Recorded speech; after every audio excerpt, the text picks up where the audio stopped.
All right. We might kick it off now. Thanks, everyone, for joining us tonight. It's the second time we've hosted a discussion about the rapidly passed hate laws that went through the federal parliament. Last time we had so many questions we couldn't come close to answering them, and in the time since then, there's been a whole raft of other laws being proposed or passed, including in New South Wales on protest, further developments around the country. Most of it bad, to be honest, in terms of this space. So thanks for joining us. It's a little bit of an update, chance for a Q&A. And I might just ask Latoya, if you wouldn't mind just giving us an acknowledgement to kick us off. Yeah, it'd be my privilege. Hi, everybody. Let me just clean my camera there. Yeah, I'd just like to pay my acknowledgements and respects to Gadigal Noora, Gadigal land, and also the other lands upon which we're zooming into today. I also noticed that from the chat, there's some people in Aotearoa, so kia ora e te whānau, to our international friends joining as well across Te Moana Nui Akiwa. But in general, a lot of us are on Gadigal land, and we are beneficiaries, or at least myself, I acknowledge I'm a beneficiary of Aboriginal land and resources.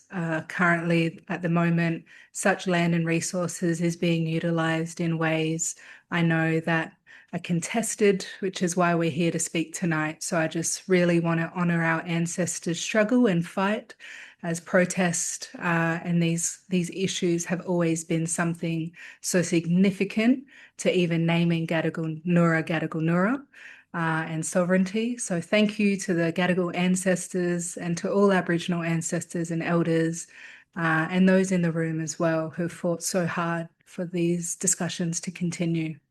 Thanks for having me as well. Thanks so much, Latoya. Yeah, and I'll give my acknowledgement. As I said, this where I am is Gadigal land, a particularly magical part of the planet. And my office is shared between Gadigal and Ngunnawal and Ngambri land. So our discussion today is each of our speakers will be covering different aspects of what's been happening in the space of hate laws and protest. Sue Higginson, one of my state colleagues, Greens colleagues from the New South Wales Upper House, who has been doing extraordinary work, fighting the protest laws, fighting for new gun laws, doing what she can to keep us safe and often keep us safe from the police. Thank you, Sue, for that work. I don't know if anyone can keep us safe from the Premier of New South Wales at the moment, but and Sue is going to speak to us about New South Wales laws and what happened in Sydney. I'm sure many of you are very familiar with Sue, but I might just read on a tiny part of Sue's bio. Sue's the New South Wales Greens spokesperson for Justice, a public interest lawyer, has extensive professional experience in the area of criminal law. Sue's personal and professional experience in standing up for the right to protest and representing protesters inside and outside of the court has led her to taking the fight to protect our democratic rights into the New South Wales Parliament. As a member of the New South Wales Upper House, Sue and her three other extraordinary Greens colleagues sit in the balance of power, and they're often the only accountability mechanism against Premier Chris Minns and his continued attack on protest and our democracy. Sue's going to talk us through New South Wales laws, what happened in Sydney anti-Herzog protest, including the police investigation that follows. Take us away, Sue. Thank you, David. Thanks, everyone, for joining in. I, too, just want to quickly acknowledge that I'm here on beautiful Gadigal land. I'm here in my office in Parliament and very much missing my homelands up on Bundjalung country. But look, I know this is a really big topic, and my goodness, I actually want to start with something I really didn't think I would be starting with more than a couple of hours ago, and that is, I'm not sure if people have seen Chris Minns' latest news today, and that is he's decided to make what's referred to as Operation Shelter, a permanent fixture of the New South Wales police state. For those that don't really know what that is, basically, he's now got a bunch of police, 250 to be precise, dedicated police officers, a bunch of staff to support them. They're going to be armed with long arm rifles, and they are our new riot squad, as if we didn't already have a Raptor squad, a white riot squad, a public order squad, so forth. So just when you thought things couldn't get more beefed up and more authoritarian and more frightening, really, he's done this. And he said in particular, these police will be responding to large protests, amongst other things, but we're here to talk about protests. So that is today's news. And honestly, I feel a bit naive. I always think, God, just couldn't really do much more to make a police state. So I've snapped out of that entirely. I know that the reality is it can get worse, and it does get worse. But look, where we are right now, really, I think we've been building to this place for some years, but after the terrible incident we saw on Bondi Beach, in December, the Parliament was recalled in New South Wales to do what I thought was a good idea and introduce some sensible gun law control. But instead of that alone, we brought some of the most draconian anti-protest laws this state has ever seen. And remember, before that, the Human Rights Law Centre had already tabled a report basically saying New South Wales has more anti-protest laws than any other kind of Western democracy governance jurisdiction. And that was then. And then on the 23rd, 24th of December, we introduced new laws, which, as you know, provided what was referred to as the Public Assembly Restriction Declaration capacity. And the minute those laws were passed, the Premier and the Police Commissioner in New South Wales stood up and said, right, that's it.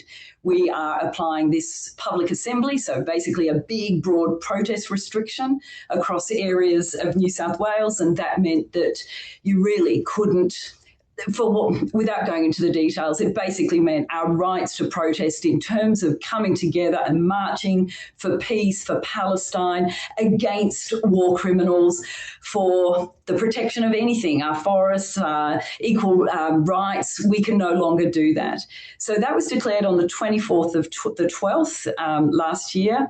And then we saw, I'm just going to fast forward to the 9th of February.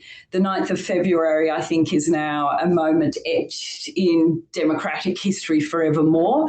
That was the night where 20 to 30,000 wonderful people came out together to express their extreme dissent of the visit of Isaac Herzog, the Israeli president, and the fact that he was having the red carpet rolled out for him. And we all gathered in our wild dissent, our beautiful colours, our creativity, the signs, the slogans, the chants. That it was a wonderful gathering. But as the night went on, it became clearer and clearer something awful was happening. I was there. I was with so many wonderful people.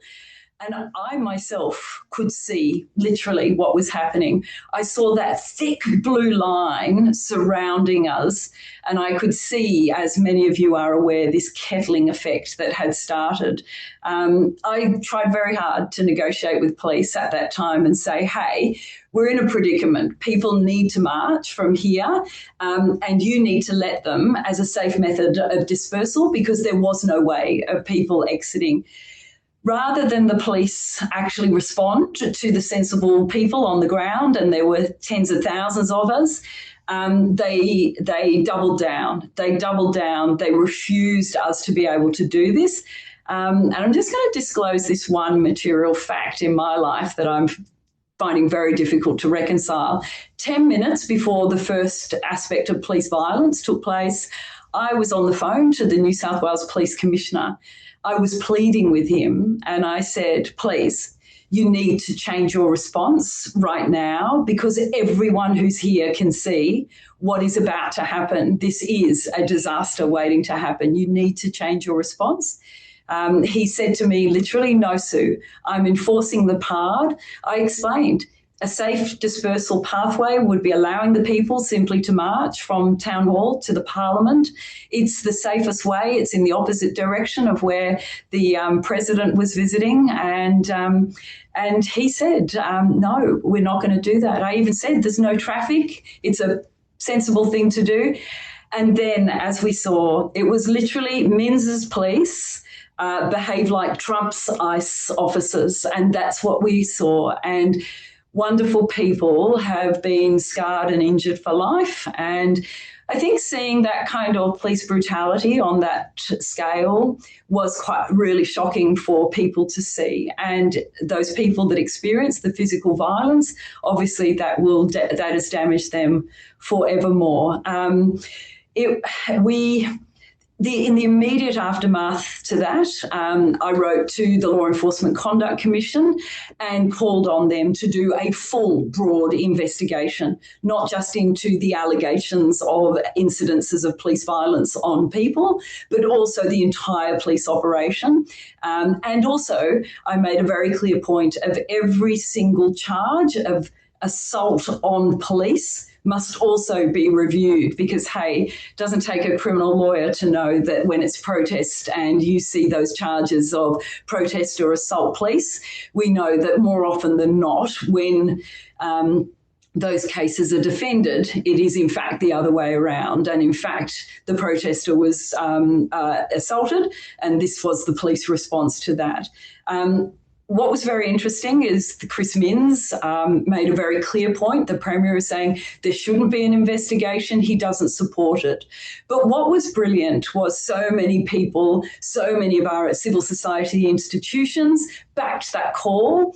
And the day after Chris Minns stood in Parliament and said, no, there won't be an investigation. I don't support the LEC doing that. The LEC came out and announced that there will be that investigation. It's really important, and we can talk about this a bit later in the questions, but it is important that if people have information, material facts, if you saw something, if you heard something, if you know of something, and of course, if you were assaulted, it's really important to contact the LEC.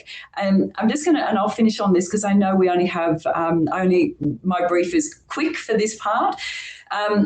We know that those anti-protest laws have come with police powers, emboldening police powers.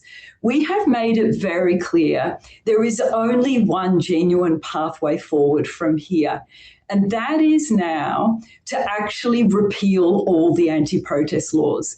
We've come on this journey and we've hit this destination. Obviously, Chris Minns thinks that there's further to go, but I think what's clear now is civil society and the movement and our good civil society institutions are resolute, if they weren't already, they're resolute that we have gone down this pathway and this is where we landed. This is where these paths take us. And I know many good people have been warning about this, but we're here now. So it's really important that we don't lose the momentum around this. There are constitutional challenges at the moment. One will be heard tomorrow on the new police powers that were introduced on the 23rd of December. But the reality is, Minns is the New South Wales government are very attached to these anti-protest laws. They're defending them, and it's our job to continue the work that we do to try and unravel them. I'll finish on this one point. Oh, sorry, David. I was just going to finish on this one point, and we can do it at the end. There are also lead lawyers for the people who were hurt or injured, and I can drop that later into the comments. Thanks, David. Amazing. Thanks, Sue. So we've entered early stage fascism. Thank you, Sue. Great. That's a cheery way to start our discussion. But I think just trying to understand the scale of what's happening and the nature of what's happening at a state level is really important. Our next speaker is Timothy Roberts, and Tim's going to be speaking to us really just about the New South Wales protest laws, the federal hate laws, and kind of how they intersect, sort of trend of attacks on activists. I'm sure some of you will have seen Tim commenting proudly in his position as the president of the New South Wales Council for Civil Liberties, but Tim is an employed solicitor at SBA Lawyers, a law firm with expertise in commercial litigation, dispute resolution, human rights, refugee law, and administrative law. Tim commenced at SBA Lawyers in 2025 and has experience in a range of areas, including industrial, employment, criminal, and personal injury law. Prior to the commencement of his legal career, Tim worked as a senior education officer and the executive officer at the New South Wales Education Standards Authority. Holds a Bachelor of Biomedical Science, a Master of Education from the University of Newcastle, and a Juris Doctor from UTS in Sydney. And Tim actually began his career as a secondary science teacher working in regional New South Wales. Tim's also managed to fit it in somehow or other, past president of the New South Wales Young Lawyers. The class is yours, Mr. Roberts. Thank you. I feel like I should have rudely interrupted when you're reading out my degree qualifications there, but my pride got in the way and I let you finish. So that's my embarrassment, David. Yeah, and I'd like to acknowledge I'm sitting on Gadigal country at the moment as well, but I grew up in Warramai, Wabaka country, and I cut my teeth as a teacher in Wiradjuri country, so always will be Aboriginal land. And yeah, I don't think it gets any better. I mean, Sue's sort of intro there is spot on. And I guess my brief is to say a very, very undercooked poor court laws at a federal level to a certain extent have taken this really regressive, undercooked, policy on the run approach to a national level as well with the federal hate speech laws. So my congratulations to the Greens in opposing some really atrocious speech, concepts in those laws and got them sort of taken out. But what's still on the books is really, really ill-defined laws around what hate groups are and what hate crimes are.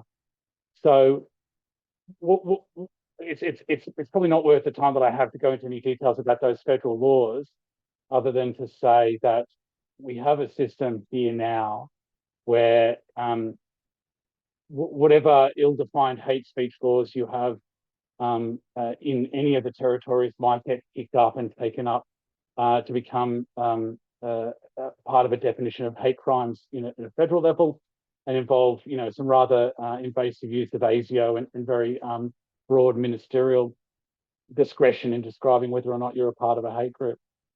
This is to say we have, I think, a trend both at a federal and state level of really poor quality policy development on the run, really, really reactionary approaches to protest and speech laws at the moment, and it's not getting better. As Sue sort of said today, we have, as opposed to a premier that should be, I think, ashamed of the tack he's taken, one that is emboldened by this animosity and is cementing into the laws, into our policy and how we run a state. High visibility, long rifle police, walking around in our places of worship and doing so under the guise of social cohesion. And, not only is that a non-term really, I mean, the word peace is sitting there. We've got a premier that I think has no idea how to get us there anyway. And frankly doesn't understand the meaning of the word. So what I'd like to just draw, what I think anyone's attention to here is that this very, regressive system in New South Wales isn't necessarily new. There's been an increasing erosion of protest powers that have basically, you would see them in move along directions, laws on the state books. And it's both been in reaction to Palestine action more recently, but climate change before that. So we have these, I think, very powerful protest movements, very powerful movements that are addressing, in my mind, issues that are complex, issues that, I mean, not complex in terms of we needing to do something about, but we have governments that are increasingly unwilling to engage with those complex conversations about solving big problems. And so what they have this tendency to do is to pass really blunt, really ineffectual laws just to minimize disruption that otherwise, protests. So move along powers have eroded, and then obviously more recently, places of worship powers, which gave particular protection in the wake of historical abuse saga, particular protection of churches and religious institutions. And while there was a successful challenge to that, very quickly they passed laws still really picking up very problematic elements of that and going forward. The PARD is an example of another one. broad discretion about preventing authorisation. And just something I would like to pick up on what Sue said. The police commissioner, the people on the ground still could have let the march happen. There was nothing stopping them from letting the people move on when things got. It was a choice that they made that to let that happen and to let that sort of, I guess, the violence bubble over. Despite the legislative landscape, all the PAR does is stop you from getting authorisation. Protests can still happen, and the police could have looked at the situation and let the march happen. And as opposed to doing that, they chose to let this situation escalate. But the reason I'm saying that is to say, I think we see this continual erosion of our protest laws that didn't start with the Palestine solidarity movement. And I guess I'm saying that the warning to us all here is it doesn't stop here either. It's still going to happen and still going to turn around unless we get active in opposing this and, quite frankly, pointing out the hypocrisy. But also to say that as bad as the laws are and they're getting worse and they're undercooked, we have a system here of policing that is following a very negative, regressive rhetoric from our Premier. And I really do lay my blame for this at the feet of Premier Minns and Minister Catley. And you can see that in the fact that they adopted the actions of the police afterwards and endorsed them, despite what we're all seeing on the media.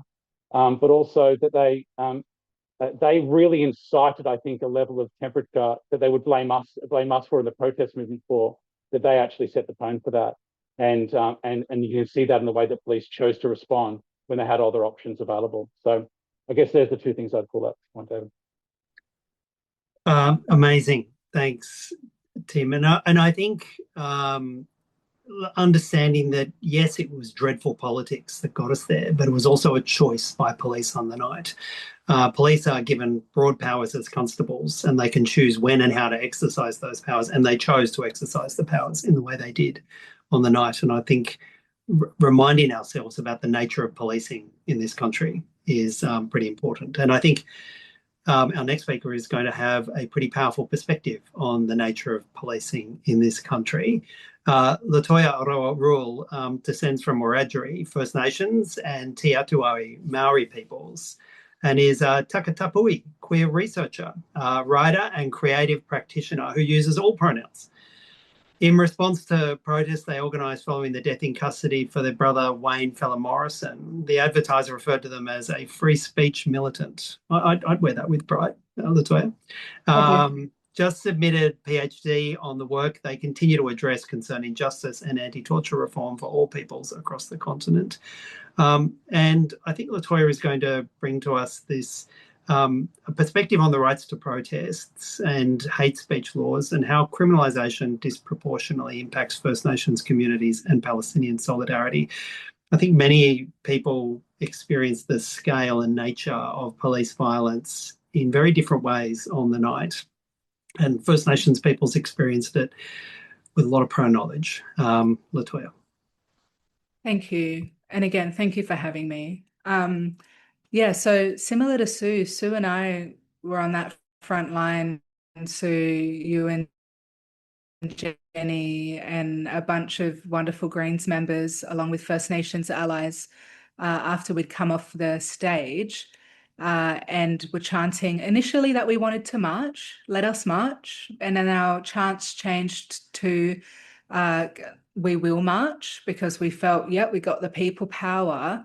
But then when we realised, when we had gotten down to that front line of the police on the left-hand side of Town Hall, on the right-hand side of Town Hall, looking towards Darling Harbour, that the police were just so vile and vicious and were beginning to row up particularly the younger people.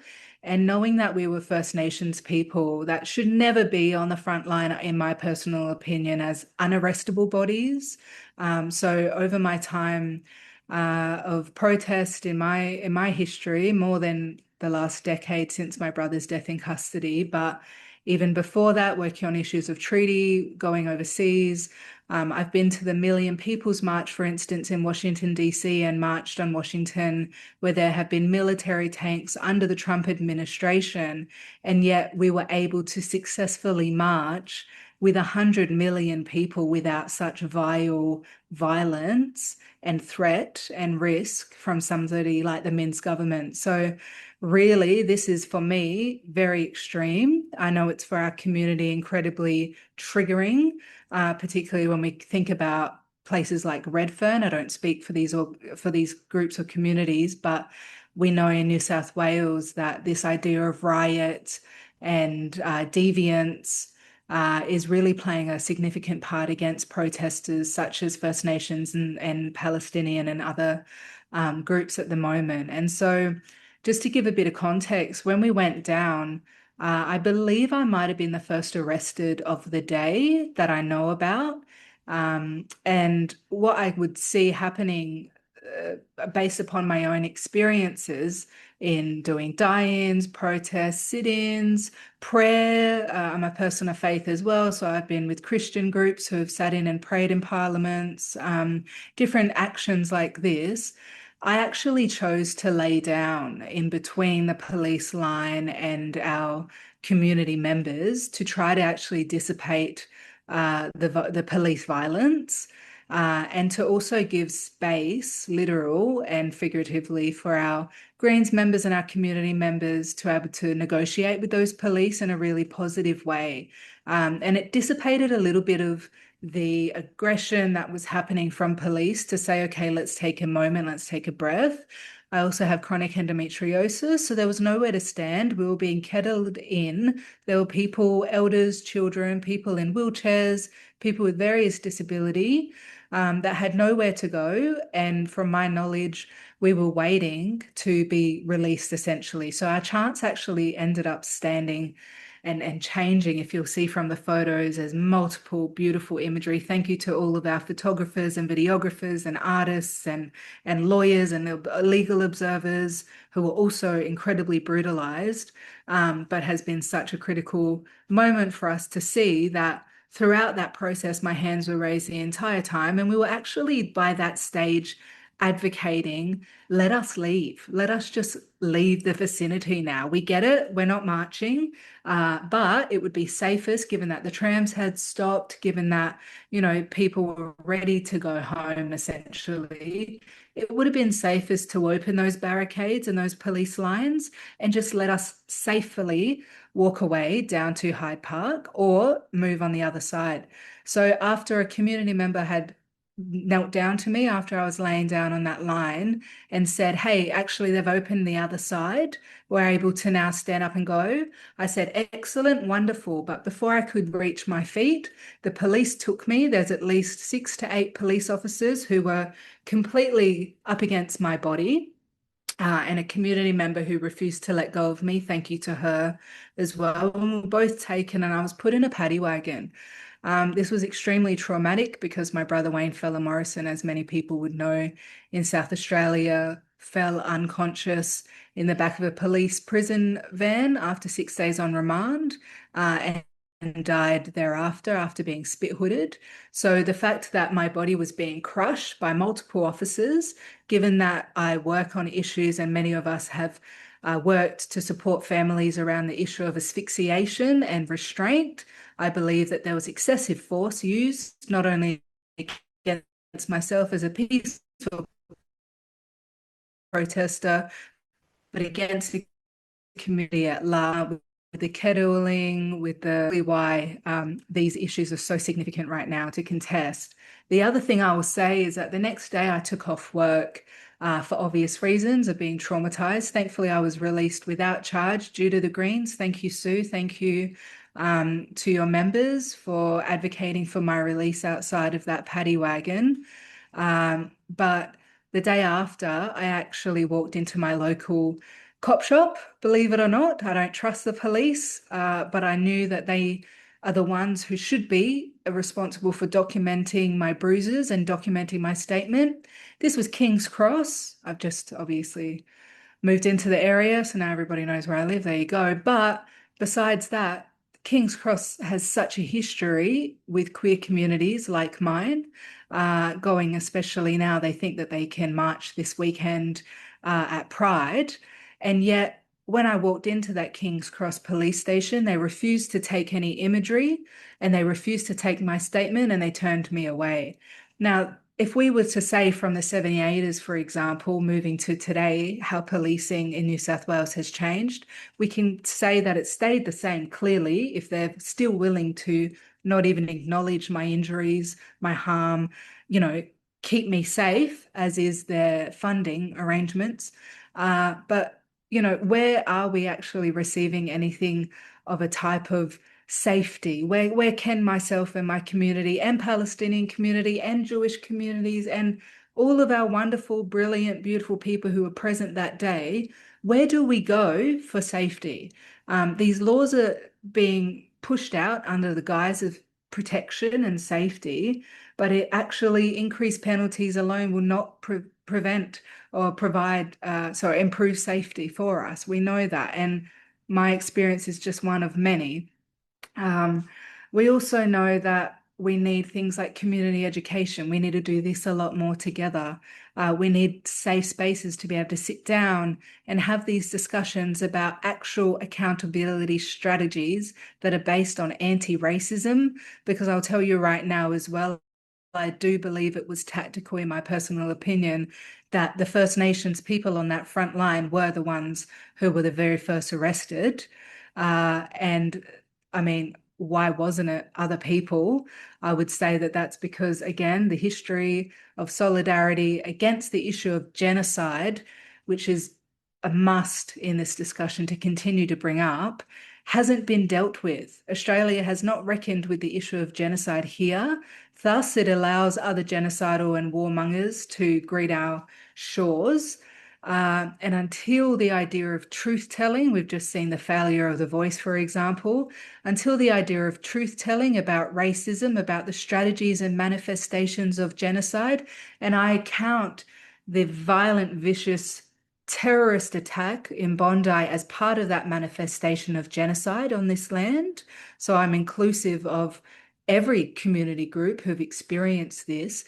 Until we get right and until we call for direct action and strategy around anti-genocide and truth-telling about that, we will not be able to support these ideologies around protection, because essentially they serve the state, they do not serve us. So while our solidarity has always been immense because of our shared struggle, I believe that actually now we're in a really exciting position, as dire as it also is, to organise really strongly on some of these more solid issues that we share, but also to remember our resilience and our courage and actually the numbers that were there that day, even though I feel so unsafe being policed as I was and arrested for the first time, actually. Some people have said that's really shocking for them to hear, given that my nature of my work. But for the first time at 33, I was arrested for peacefully laying down, essentially. And when they asked me, do you know why you've been arrested? They said, you've been arrested for disturbing the peace. Where do we find peace? Where do we find the motivation to keep going? Protests will always be a core democratic right, whether you're a voter or not. And I really, compel people to continue coming out, but also even today, having yarns with First Nations community members, we're really interested and we will be sitting down with each other to consider safety strategies of how to keep the First Nations community safe. I believe every other cultural group and other diversity groups should be sitting down with each other, their own communities, to consider safety, and then us to come together and really actually put to the government, because I don't think that they can be relied on themselves to do this, but I believe that we can come up with actual better informed strategy-based, long-held knowledge and wisdom around protest from multiple community groups that we belong to. So yeah, that's my initial messages, and I'm open to questions on that. Thanks so much, Latoya. Yeah, the first arrests were of First Nations peoples, and I think reminding ourselves of that.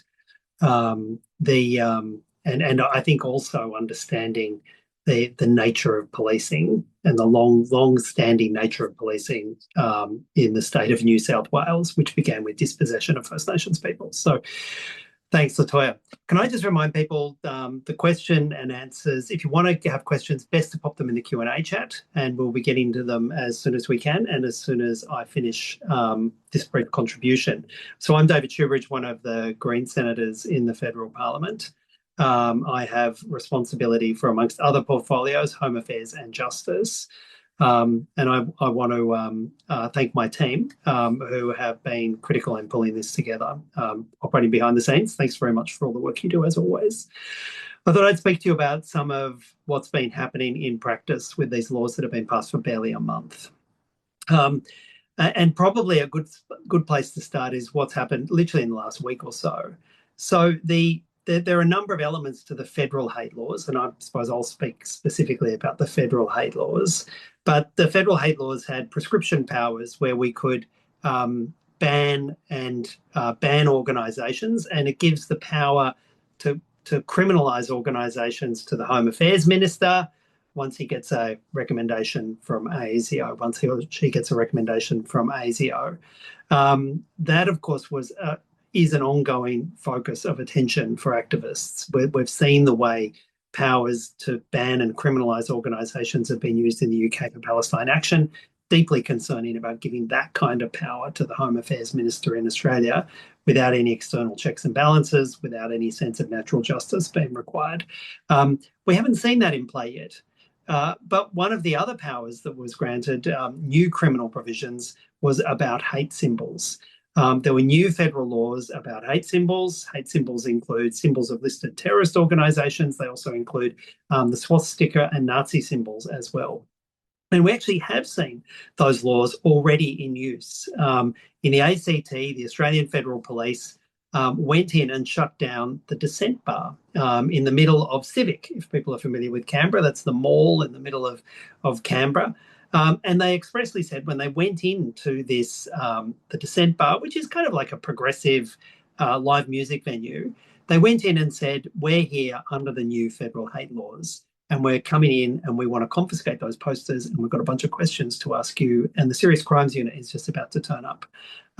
What were the posters? The posters were satirical posters of Trump and Vance and Netanyahu and other far-right leaders around the world in Nazi uniforms, suggesting that they are, in fact, fascists and pushing towards Nazism and fascism and using the often really powerful sense of satire and mocking. They were not flattering photos, they were mocking and satirical, but also telling a pretty much fundamental truth using those images. And the fact that the first use of the federal powers wasn't to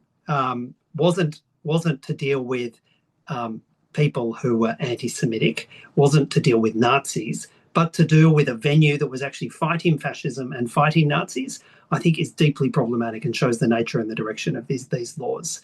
The materials are still with the police. It may be that the prosecution is commenced and then Dissent will have to prove that it was for satire or prove that it was for genuine anti-Nazi process. Deeply troubling first example. We've also used the time we've had in Senate estimates that followed soon after the passing of these laws. And Senate estimates is when you get to interrogate bureaucrats. We interrogated the Attorney General's Department, we interrogated Home Affairs, and we interrogated the Australian Federal Police about how they intend to use these powers. Now, we asked the Federal Police about what they were intending to do with the hate symbols power, what briefings or powers they were giving to police, what information they were giving to police about how to use these new powers. Because under the federal laws, you don't have to be intentionally putting up a prohibited symbol. If you're reckless or careless and you put up a prohibited symbol, you may not have known it was a prohibited symbol. You may not have even seen the symbol on the sign you put up. That kind of what's called mens rea in the law, criminal intention is not required for a prosecution. So we started asking the police about, what training they're doing, what information they're giving to police, what information they're giving to the public. They couldn't answer any of those questions. They said that when they do get their training manuals together, they may provide them to the Parliament. We asked Home Affairs what the threshold was for prescribing criminal organisations. One part of the federal law that passed seems to put in place 7 different tests for what is or isn't a criminal organisation, depending in which state or territory you are in the Commonwealth. You may have a very different threshold. Satire or severe ridicule might get you criminally listed in Victoria, may not be the same in WA, may not be the same in the NT.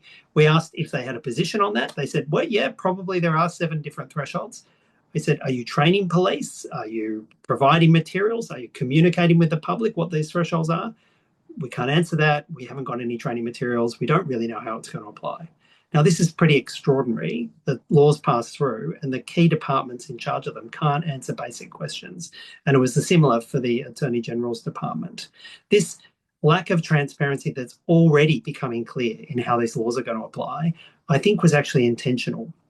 Because one of the other things that has become fundamentally apparent to us is it was intended these laws apply unequally throughout society. It was intended that these laws protect only one religion, and it was intended, consciously constructed, not to protect the Muslim community and not to stop Islamophobia. I can't tell you how many people have been contacting us in our office, pointing out some of the hateful comments that have been happening about the Muslim community from the likes of Pauline Hanson, but not just from Pauline Hanson, from other politicians and from other,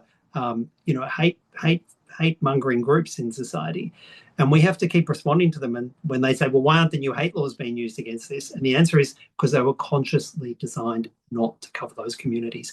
And one of the other communities that was consciously carved out was the LGBTIQ community. And when we pointed out in the parliamentary debate that these unequal protections, not providing the protections for the LGBTQI community, not providing protections for all religions, not providing protections for the disability community, for example, we were told that in attacks from the Australian, that us pointing out the unequal nature of the protections, that was some form of anti-Semitism in us pointing out the unequal protections. Well, that's becoming apparent. The unequal protections are becoming even more apparent. And I just want to finish with this. We've heard about what's happening in New South Wales. We've seen some of the impacts on it. Other speakers have done that. There's a pattern of repression here. None of this is happening in isolation. There's broad part of legislative creep and legislative powers. News has broken in the last 24 hours about a new Australian Federal Police command attached notionally to AUKUS, those new facilities we're building for the US military and the US empire.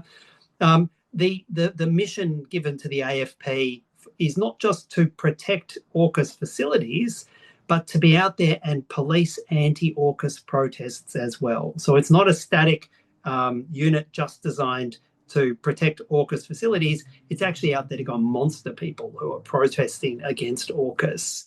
And the question I think we should always ask about these laws, and I think it's a real challenge for us when we're looking at laws that are notionally intended to deal with hate speech, notionally intended to protect vulnerable communities. And, the Jewish community, the Muslim community, the LGBTIQ community, women, they deserve protection under our laws. And we should be having laws that protect them. But the problem we have is it's not just what the law says. We can have a notionally neutral law that, as you read it, looks like it would protect everybody equally. The question we need to increasingly ask ourselves is, who has the power to enforce it, and who will they be enforcing it against? And I think we need to be asking these questions as laws work their way through parliaments, and as civil society becomes apparent about the reach. Because history also tells us that once laws are in place, once laws are on the statute books, security forces, states that are threatened, political forces that are threatened, they end up using them. And there's a lot of really nasty laws on our statute books right now.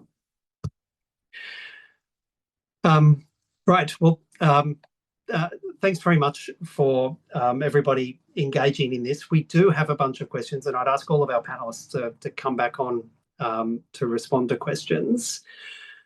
And I will just get my head around where we're going on questions.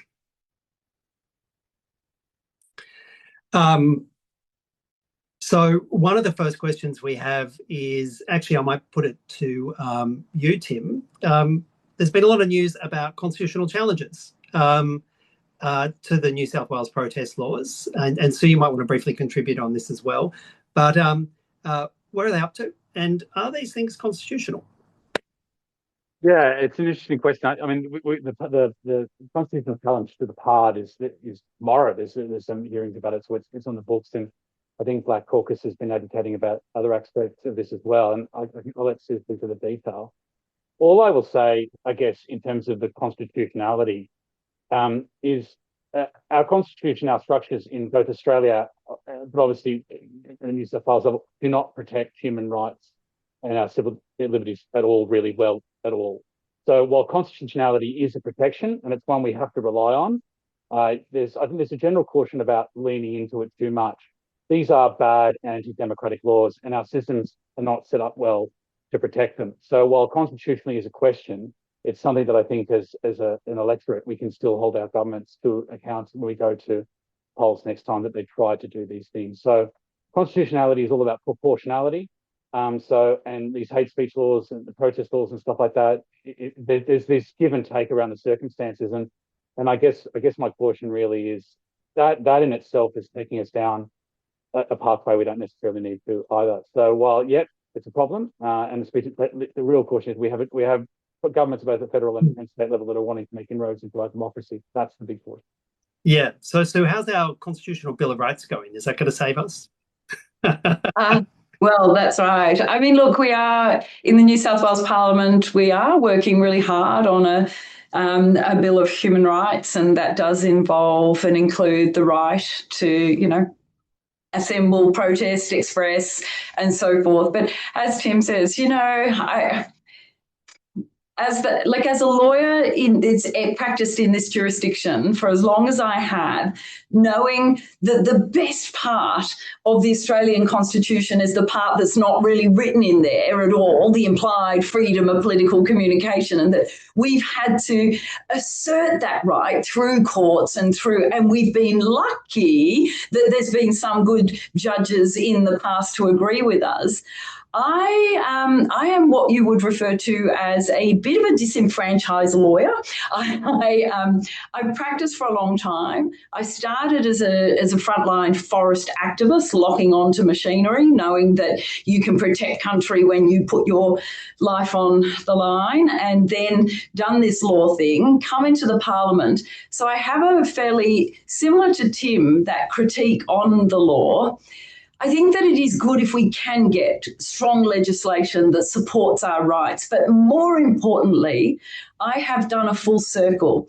There are these fabulous institutions of our democracy, but then there is people power, and we are the people. And when we come together and we demand and assert our just rights to do what is just, as we gather together to fight for justice together, nothing is more strong, nothing is more powerful. And I'm using this word that I used to never use. Nothing is more righteous than that. And I think it is time to start really redefining some of these very strong terms, that in terms of what happens when we come together on the right side of history.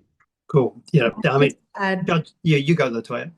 I just want to add to that, thank you for bringing up Black Caucus, and shout out to Black Caucus. At 9 a.m. tomorrow morning, we'll be joining together at the Supreme Court in New South Wales, if people do want to come and join us for that case, and we'll be speaking at a media conference, and then from 9:30 we'll be standing together in court. So yeah, open invitation to come down and stand with us as well, and I'm sure many other members will be there. Cool. So that's tomorrow morning, Thursday, the 26th of February, because we will be recording this. So we don't want people randomly turning up every morning, although maybe that's a good thing, to turn up and protest outside the Supreme Court. I think it would be great. Hey, David, one thing I just want to say about the court case as well is, people have commented on this, and I know the applicants, Black Caucus, and have been really critical of this, and that is, this was a challenge that was brought. The parties were ready to be heard in January. It was actually the Chief Justice of the Supreme Court who determined that the matter could be delayed until the end of February. In some ways, the administration of the court process, I believe, has frustrated that proceedings in terms of how powerful it really is. At the end of the day, it is powerful. Nobody can change that. But yet the part is no longer in application. But are these laws unconstitutional? We'll find out soon. Yeah, and thanks for there's a bunch of good lawyers fighting that fight, and I want to give a nod to all of them. But lawyers and judges are they're the ambulance at the bottom of the cliff. An engaged community and maybe a good parliament that doesn't pass shit laws is far better protections. That's the fence at the top, I think, and that's what we've got to be focusing on. Latoya, I'll start with you on this, and it comes from Louisa Romanos, and it's about Chris Minns planning another attack on our right to protest. What do you see here with this 250, beefed up police with long arms? Are you feeling safer when you protest? David and Sue and Timothy and everybody else, I'm sure, would know my own thoughts around this. No, I don't feel safer. And also when people do question, which you haven't just now, but they question me about what would justice look like in this situation. And I genuinely can't tell you because I've never experienced, I don't believe, justice on Aboriginal land. And that's again because of the lack of reckoning with these kinds of issues, not only for Aboriginal and Torres Strait Islander people, but with other people of colour, with other people who are oppressed and experience this array of violence and vitriol. But I will say, as a bit of hope for people, not to be, intentionally positive on such a dire time, but you also know that running the Ban Spithoods Coalition protest was our way through my brother's inquest that went for at least 5 to 7 years, one of the longest in Australia thus far. So talking about these delays as intentional delays, they are just that. They are intentional to not only tire us and ensure that we lose work, we lose pay, we lose, economic stability during these processes because we have to also physically show up and do our jobs on the front line. But with the Ban Spithoods Coalition and with the banning of Spithoods for the first time in South Australia and then New South Wales by the Australian Federal Police, etc., that all came out of protest, and that came before the time of waiting for somebody like the coroner or the state to give us answers. We said, no, we will draft our own bills, we will collectively come together, we will build our own coalitions, and then we will call upon our governments to actually stand by us and push that through for us. And so the people power done that. It was the people, it was more than 27,000 people who achieved that minimal, but actually quite significant in the scheme of things, an abolitionist, non-reformist reform agenda to blatantly ban Spithoods. And I truly believe that that same spirit of which we fought for, which has been on these lands for more than 250 years, since time immemorial, is still there, and that we can take that up and continue to win. And just also, I want to give a shout out because I was also in Mbantua mid-year last year for the Justice Reinvestment Conference and met with elders and community there. And as we know, I've got this that they gave me, Close Pine Gap, and it's got the Palestinian colours for a reason. And that's because Aboriginal land, again, continues to be utilised, especially in Pine Gap, for surveillance and for violence against other nations globally, especially Palestinians. And so our solidarity is not only just because of the oppressions and the genocide that we're facing, but also because our actual lands are being utilized for genocide and in Gaza and, for this surveillance. So it's the same surveillance that is actually happening to people in Gaza, to people across the world who are Palestinian, who have a right to protest. That's occurring in our backyards, and essentially not to be resident of the 80s, but do you want to go outside and look in your backyard, considering those TV ads of back in the day, and you look outside, do you think that Chris Minns is going to take your backyard or Aboriginal people are going to take your backyard? Because really, who is the threat and the risk? It's not the people, it's not us. These are imposed, and it's not about our safety or education or, thinking about my nephews and nieces leading a safer future. It's really just about showing the world, I think, that sadly, we're not key players and that we're going to just give in to warmongers. And we as Australians or we as people continue to just and Thanks, Toby. You're breaking up just a little bit. You're breaking up just a little bit there. priority dissent as democracy. So, sorry, I'm done. Yeah. No, we're losing you a little bit at the end there, but I think you're right.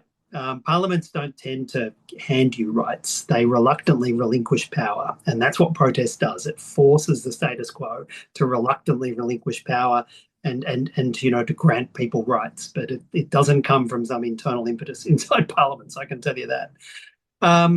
We've got a question from Issa.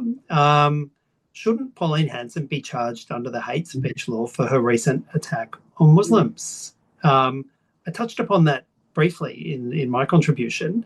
As I said, a whole bunch of people have been asking this. We put up posts about hate speech. We put up posts about, opposing and putting a hopeful alternative to some of the hate put out by Pauline Hanson. And people just saying, well, why isn't she charged? What the hell was that all about? Why do we have hate laws if people can go out and literally attack every single Muslim in this country? So the political discourse is so one-sided, isn't it? It's so sort of focused on a limited set of rights and who gets protection and who doesn't. Very, very much so. I mean, it is, we're seeing it all. It's precisely exactly limited. I mean, I feel like we even saw it today with, it was an awful, awful hate crime that has taken place where there was the attack on the young gay people, gay boys.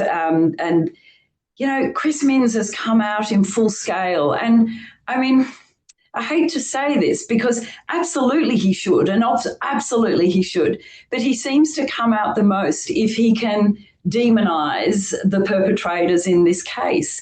I haven't seen him come out in relation to hate crimes against gay people before. So this is happening in many prisms of who gets protected and when, and there's like this hierarchy of who gets the attention for protection and who gets... and it happens. Yeah. And so there's a political hierarchy. But Tim, this had in the federal laws, it had a very intentional drafting. Like there was conscious drafting that ruled some attributes in and ruled some attributes out. Can you talk about that intentional drafting?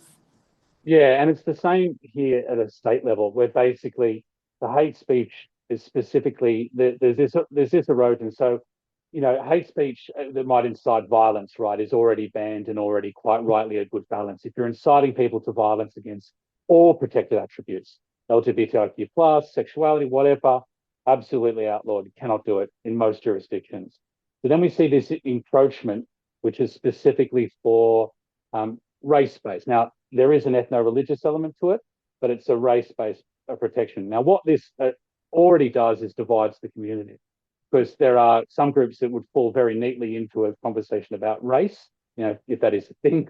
But in terms of the popular social discourse about it, it's obvious. And then obviously some that would fall squarely into religion. Now, Pauline Hanson uses her rhetoric against Muslims in a racial way. She's using, but it's technically, in a legal sense, not racial, because it's a reference to a religious group, not the racist, bigotry that we see from Pauline Hanson. So in a weird way, she, in New South Wales at least, is protected from prosecution because the laws are divided so narrowly. I only highlight this as I think it's really divisive. And I think it does speak to, not only, David, as you said, where our community is eroded in terms of its political rhetoric, but how, as a community, we then get very concerned about seeing some groups protected and not others, and the disenfranchisement because of that is very concerning. Well, I mean, it wasn't an accident. It wasn't a mistake. No. The federal laws consciously, they actually reference existing Commonwealth laws that protect a whole bunch of attributes, LGBTI, gender, disability, religion, race, ethnicity, and they consciously say, well, we're not going to do LGBTI. We're going to exclude gender. We're going to exclude religion. And it's actually hardwired into this, a discriminatory anti-discrimination law, which is, only needs to be said to be so questioned. Now, I'm going to throw the next question, which is from Vivian, and I might get Sue very briefly to touch upon it, but then I would love Latoya's perspective on it as well. Sort of, inside the temple, outside the temple. Should we have any confidence that the LEC investigation will result in the Premier and Police Commissioner rethinking their approach? So I think there's two layers here. Yeah. We have confidence in the LEC, and then what will be the effect of it? Yeah, really good question. And I mean, I think I'm afraid to say the short answer for me on both fronts. So the first part of the question, should we have any confidence in the LEC? I think we should have some confidence. I don't think we can have full confidence, but we should have some confidence. Will it result in the Premier and Police Commissioner rethinking their approach? No, it won't. I don't think it will. I think that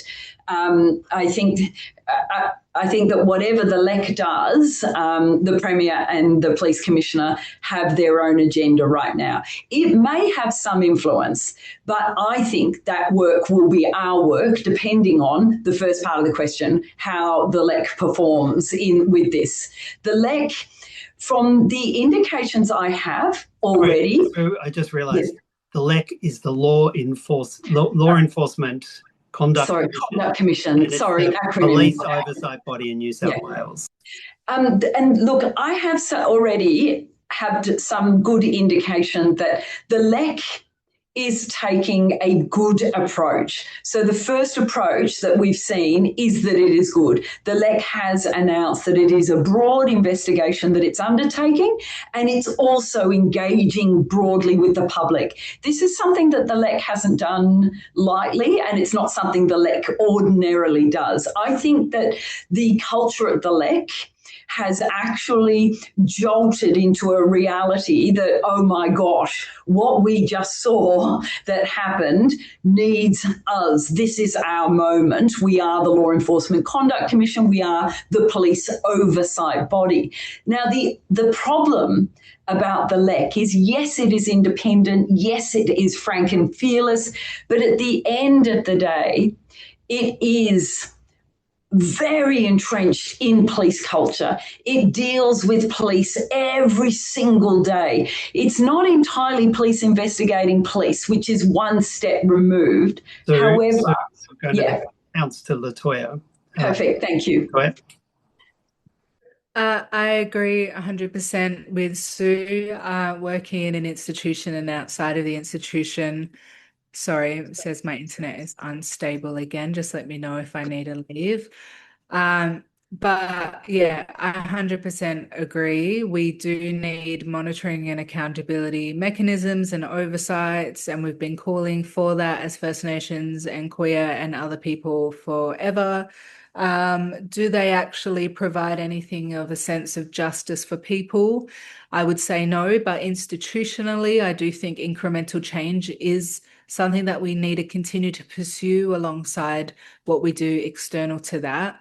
And I want to call people's attention to what we can do externally, which two things. So I work at John Bunner Institute for Indigenous Education and Research at the University of Technology, Sydney, and we've got a thing called the Call It Out Racism Register or Anti-Racism Register. So that's something of a mechanism that's community run in many respects and institutionally run, where we do take records and summary and experiences and witness from Indigenous and non-Indigenous people about racism towards Indigenous people. So if you do want to put down your account to that. That's online. But on top of that, National Justice Project has just been working on, and I've been a consultee for the project of alternative first responders. So we do have other mechanisms in place, so we don't have to rely on the police, even though it's at a higher level and government oversight. In terms of our own safety and recognition that a lot of the time these processes fund themselves to increase their own funding, which is part of the issue of abolition. It's the issue of, for instance, when we go and stand in coronial inquests and call for funding and changes to prisons, essentially that also then requires further funding into the prison and into the communities. So there's a whole sweep of opportunities and alternatives to policing around community engagement that are readily available in reporting, that are very recent, that people can be directed to. And again, I wouldn't say that we should purely rely on somebody like or a group like the LEC, but incremental change and everything that we can do, everything collectively all of us are doing, I think is where we need to be. But again, I do think we can go harder. I do think we can go stronger. And this generation, I'm so excited, beyond us, is one that is so staunch. I'm thinking of them running the school strikes for climate action, especially. You know, these young people are coming out in force themselves, checking in on themselves. There's different understandings around protecting people's mental health and well-being. And so I'm really excited to see what leadership our young people will also give to us that we can listen to on this. Yeah, Latoya, I've been the connectedness of the generations that have been coming, into their adulthood, connected by social media and connected in a real way to people around the world, seeing commonality and common humanity. It's actually a pretty exciting kind of part of our very near future as they get into positions of power and authority. One of the questions that has come through is, well, do we need to get more creative? If we're going to go when we march down the street, get monstered by the police, well, maybe we're creative about how we do that, but maybe we're creative about other ways of exercising dissent, so to speak. Maybe it's strikes, maybe it's boycotts, maybe it's letter writing, maybe it's all of these things, creative legal challenges. I'm an all of these things kind of person myself, if you're facing this kind of challenge. But I might just quickly just run around the three other panelists and very briefly, Tim? Yeah, I mean, I'm inclined to say no. Like I agree with you, David. I think it's all of the above. But we've sort of always been doing that. I think as the various movements have always been very creative about finding ways to put the pressure on it and make this happen.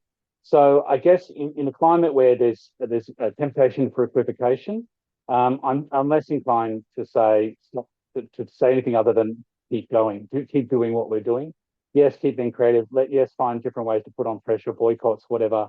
That these things absolutely work and should be pursued, but lean into it because what I think we have seen is the Palestine Solidarity Movement, the climate change protest movements have seen us test and push the limits of our democracy and quite frankly call out some hypocrisy, I think, from some parties that have otherwise told us they're all about protest and all about democracy and have been anything but when the push came to the shove. So I think, yes, let's be creative, but the traditional old ways of doing it, I think, well, I wouldn't wish harm on any of our community, have shown and put pressure on and revealed something very, very unique. And I think that's where we get our change and we keep pushing forward. So yes to all of the above, but keep going. Yeah. So Latoya, want to add something briefly? Absolutely. I'm a creative practitioner as well. My PhD was based on an audio podcast with Aboriginal women intentionally because of my honours research. I ended up, which I think is culturally inappropriate, and I own that, giving a document of many pages to the family of Miss Dew when I could make a more accessible format even to distribute my information. So I think accessibility in creative ways to engage our community members to the best of their abilities to take part. I'm remembering a very cool video of some protests that happened in China, where one of the uncles was there with his leaf blower blowing back the pepper spray and then the police tactics so that his community members wouldn't be as harmed as they could have been. So, there's these ways that I believe everybody in our community can engage. On personally, as again, when it came to the protests around banning spit hoods, we actually done multitudes of creative actions. We got a bunch of funding together, thank you everybody, to put petitions and billboards in premiers and politicians' home environments and electorates. That was very seen, and we put them in really prominent spaces. We've done videos, my own leaders and elders, especially Distinguished Professor Larissa Barrett and Associate Professor Pauline Clegg, have done a number of works, video works, photography works showing these issues. But in terms of creatively inside of Parliament, I think that as we move forward with treaty, especially Treaty New South Wales, we're going to find new ways, again, collectively, of how to organise and how to consider rights to justice that are more about also being inclusive of Indigenous laws and Indigenous practice and protocols. And whether that's called creative work or not, I believe that the word creative is a little bit too broad, and I think that leadership around different techniques should be run by those closest to the solutions. So yes, always down for creative actions, painting walls, etc. You attack this power on a multiplicity of fronts. So, Sue, is that right? Have the Greens New South Wales bought 8 battery-powered quiet leaf blowers to take to the next protest? Is this true? Of course we have. The biggest ones you've ever seen. No, look, I am a staunch believer. The best way that we protect and defend our right to protest is to protest. It really is. Like, it's that thing, right? If you've got to flex, you've got to kind of exercise it, you've got to actually do it and take it and make it active to protect it, but also to bring other people along with you. But I will say this, since the 9th of February, I do think that we do need to be more intentional about how we deal with ourselves in the company of police now. I think that we do. I know that we Greens are planning on getting some bum bags with like pepper spray deflector and, things that like genuine things that we need to protect ourselves with. And I do think that we need to skill up more people in the community on police liaison and de-escalation, because we need to get out there. And the beauty of that is we are brilliant at this stuff. We've been doing it for decades. We do have this massive university of education in our own kind of protest movements. It's now time to really, really bring that to the fore. And I think we're going to drill down on some of those sort of practical methods in a question in a little bit, but I am just going to put a question that is kind of directed at some of the federal stuff, which is David Forbes has asked, what's the oversight process for ASIO given its role in the hate laws? Now, I think I mentioned briefly in my contribution that the power that the Home Affairs Minister has to make an organisation illegal and criminalise any membership of it or engagement with it is predicated. The first thing that happens is ASIO has to give the Home Affairs Minister a briefing suggesting that they might want to criminalise this particular organisation. Of course, ASIO is in the ministerial responsibility of the Home Affairs Minister, so the Home Affairs Minister could actually ask ASIO, hey, would you mind giving us a briefing about why we should be criminalising, I don't know, let's pick a random organisation, the New South Wales Greens. And if ASIO writes a brief recommending the criminalisation, then goes the Home Affairs Minister, who asks for the opinion of the Attorney General's Department. They're sitting around the same cabinet table, so it's kind of cosy. They won't have to go very far. And if the Attorney General doesn't even have to agree, just has to get the opinion of the Attorney General, and then bang, you criminalise the organisation. Don't have to ask the organisation. no judicial oversight, no merits review, just bang, the organisation is criminalised. So David is rightly asking, well, who oversees ASIO? Well, the good news is, and this will make you all feel really safe, there is a federal parliamentary committee called the PJCIS, Parliamentary Joint Committee on Intelligence and Security, which is populated only by members of the Labor Party and the Liberal Party. They do not allow a Green on it. They do not allow an independent on it. We recently had some legislation passing through, which was setting up a similar thing for defence oversight. And both Labor and the Coalition came out and said, we will never put anyone who's not from one of the two war parties, the two trusted parties of government, on these oversight committees. So literally, it's the status quo protecting themselves, oversighting ASIO, and that's pretty much it. So if you feel comfortable with that degree of ASIO oversight, then, I love your trust in institutions. And I've got to say, when we get ASIO in front of us in Senate estimates, we actually ask them serious questions, and they have a lot of questions to answer right now, I've got to tell you. They refuse to provide any real accountability in an open parliamentary committee here. They do not want the public to see what they do. They're not willing to share that, and they're quite comfortable with their, in-house oversight by Labor and the Liberal parties. I'm sorry, that's not a good answer, David, but that is actually the answer. Ahmed Sabir has, and Jeff Allen have got two questions, and they kind of intersect. And it's kind of where you were getting to at the end of your last contribution, Sue. How can we stand, hand in hand and save each other from these hate speech laws? I think that's probably a broader question.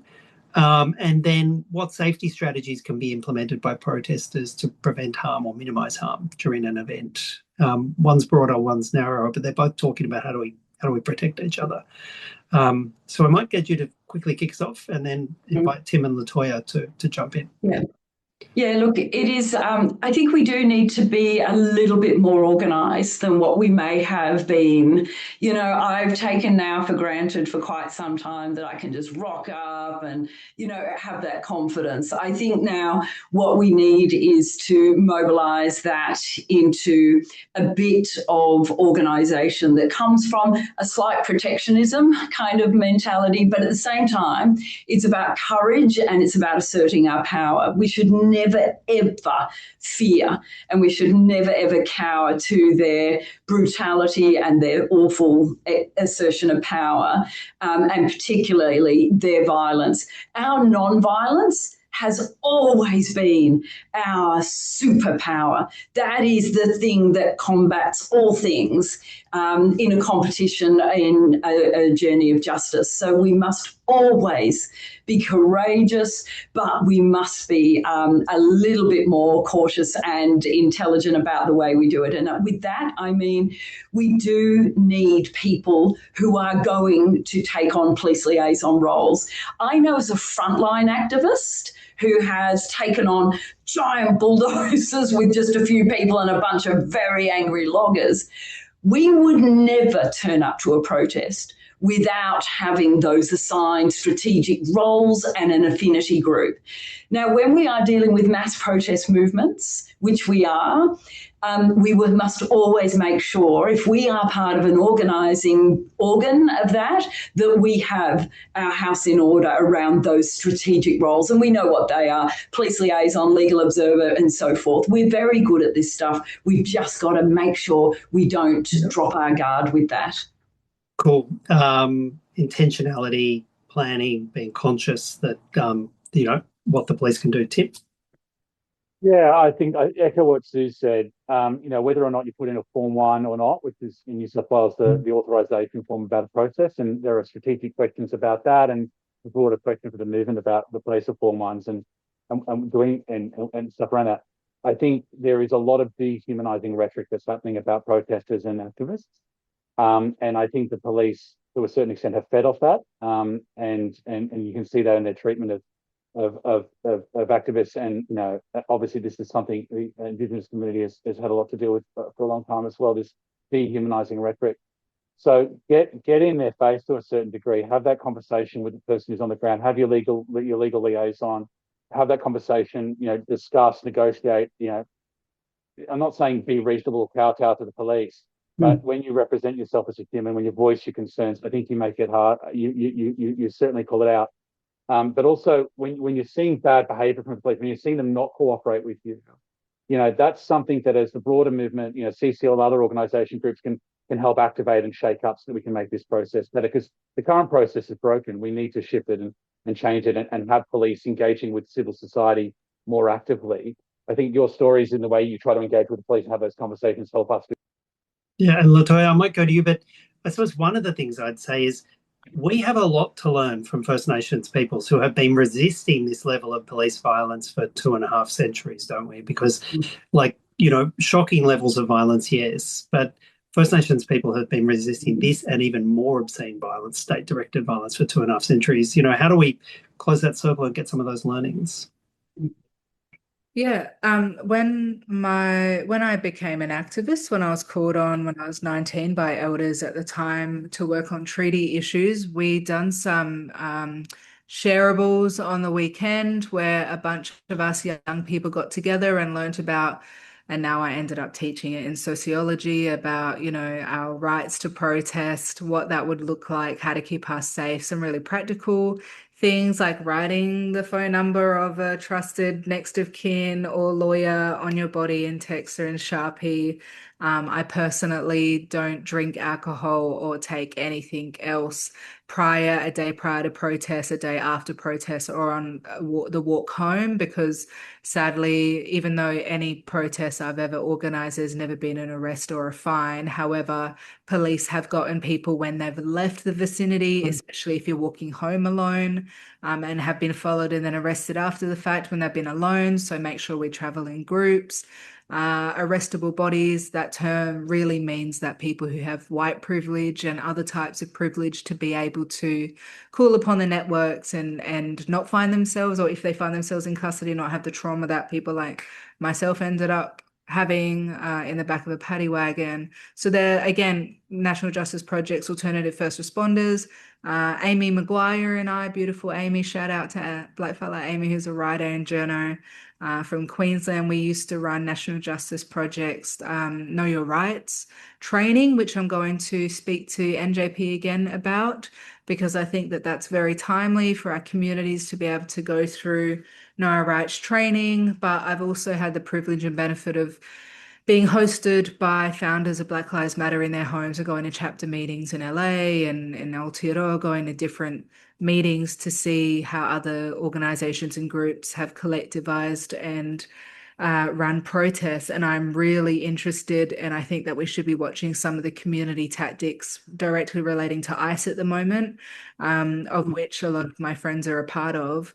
And so just getting online, a lot of it is free and accessible these days to us because of that. But if people are interested, latoya.rule@uts.edu.au, maybe it's time that we all get together and run some Know Your Rights and practical basic things that we can go through to keep each other safe and accountable to one another, because that's what community is.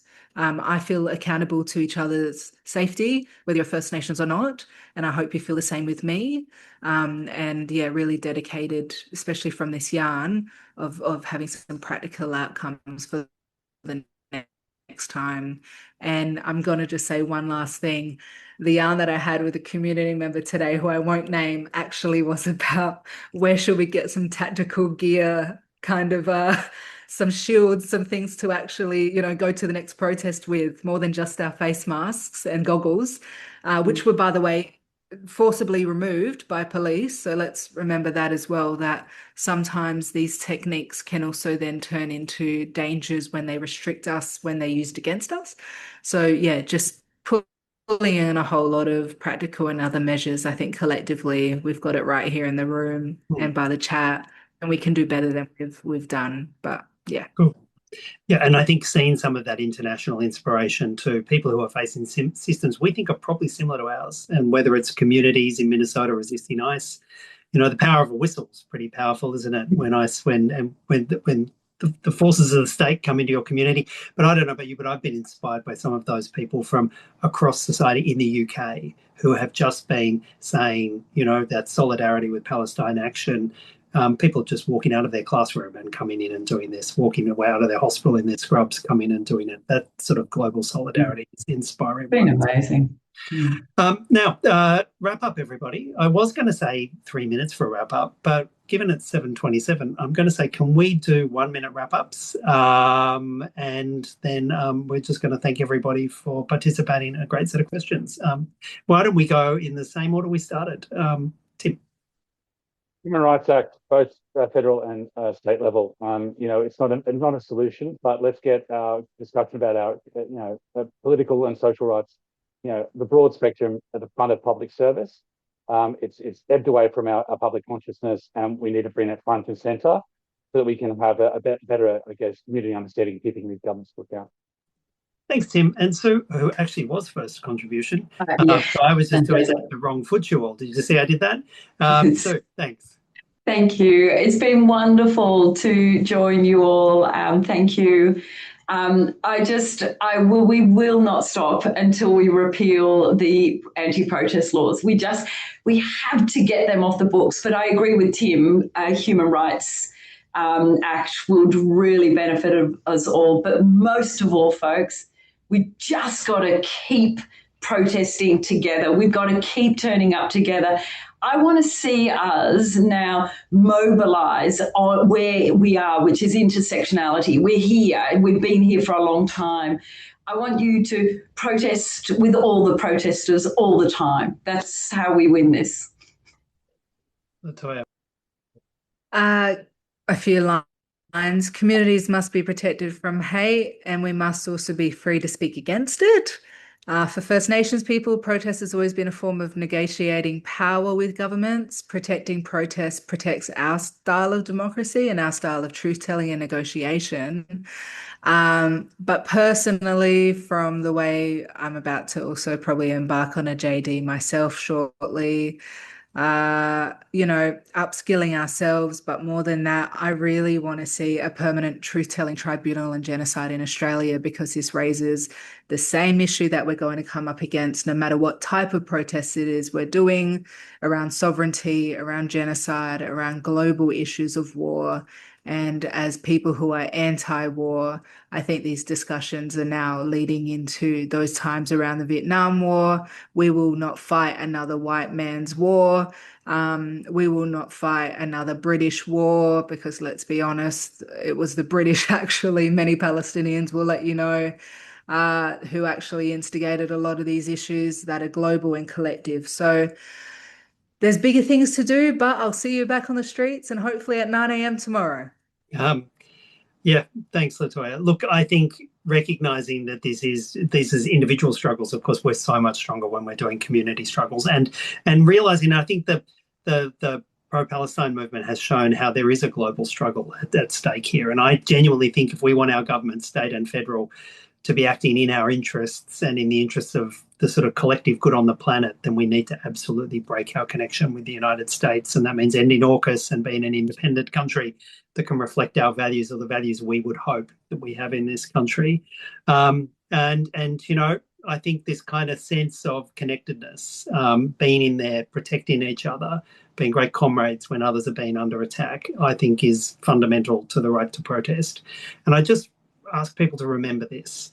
The reason that these attacks have been so vicious, state and federal, the reason Chris Minns comes out and attacks protests and passes laws and arms the cops and sends them in, the reason the federal parliament wants to criminalise organisations and attack protests and attack people is because it works. It works. That's why they're coming after us. We have to remember it works. I don't know a better way to change the world than coming together with people who care to force that change on reluctant governments. So let's keep doing this together. Thanks so much, Latoya, Sue, Tim, you're all amazing. Thank you, David. Thank you, Latoya. Thank you, Tim. Thank you, everyone. Thank you all. See you all. Thanks, everyone.